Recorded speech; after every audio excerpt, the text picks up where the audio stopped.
Hi guys! For today's vlog, ayan, samahan nyo ako. Magre-renew tayo ng health card. Bago tayo mag-renew ng health card, ayan, papunta na kami ng ospital niyan.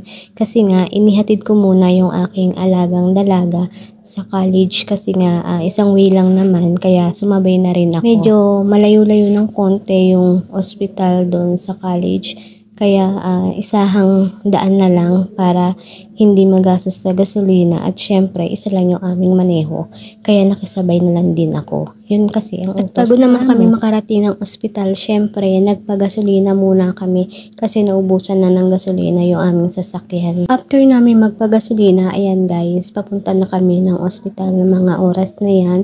Binabaybay na namin yung daan papuntang ospital. Makikita nyo dito guys, yung mga bahay dito sobrang lalaki talaga. Kaya masasabi mo na ang bansang ito ay talagang sobrang yaman. Kasi makikita nyo guys, yung mga bahay ang lalaki at yung kanilang mga lote ay sobrang lawak guys.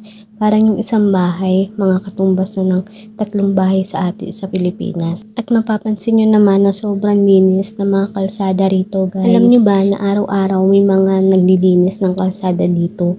Naglalakad-lakad lang sila tapos may dala silang sako tsaka parang kawayan. Isa-isa nilang pinupulot yung mga papel, mga bote, mga plastic na nakakalat sa kalsada guys.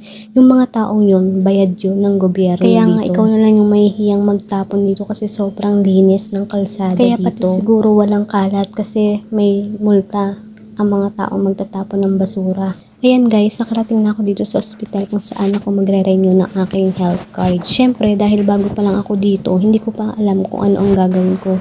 Kaya dito muna ako nag-aantay at magtatanong sana ako nun sa security. Pero lumabas siya kasi meron siyang ina-assist yung naka-wheelchair. Tapos nakita ko ng isang security. Ayan, tinanong niya ako kung anong kailangan ko kasi nga kanina pa ako nakatayo. At sabi ko kung paano mag-renew ng health card. At yan, tinuro niya sa akin at binigyan niya ako ng number. At ipinaliwanag niya kung saan ako mag-aantay at kung saan ako titingin ng number kung ako na ba yung next or hindi pa. Tinago ko yung cellphone ko habang kausap ko siya kasi nga bawal, diba guys? Pa-silip-silip lang ako sa cellphone ko pero naka-video yan guys.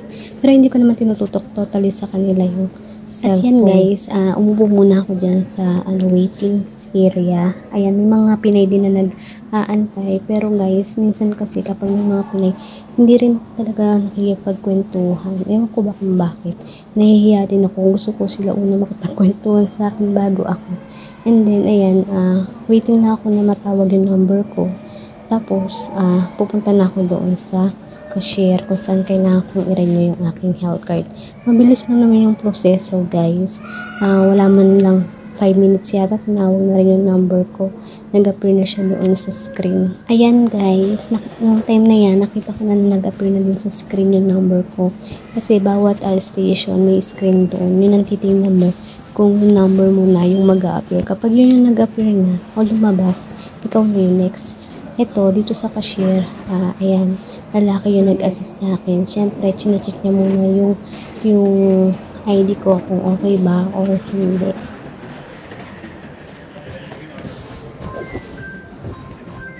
Nilagay ko muna yung cellphone ko sa bulsa ko guys.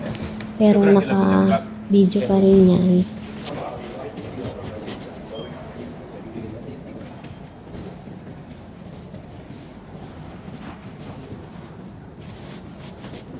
At yung time na to guys, ipinapaliwanag na sa akin ng lalaki na may problema yung card kasi kailangan kung saan ka nakaregister dun mo ipapa-verify o ipare-renew yung iyong health card. Kaya ang kailangan kong gawin ay pupunta ko doon sa isang ospital sa Omar Bin Khattab kasi doon daw nakaregister yung aking health card. O doon ko kailangan i-renew. Kaya doon ako pupunta. Kaya habang maaga ay pupuntahan ko na yung ospital na yun para ma-renew na yung aking health card. Kaya hanggang dito muna yung vlog ko at may kaswento for watching.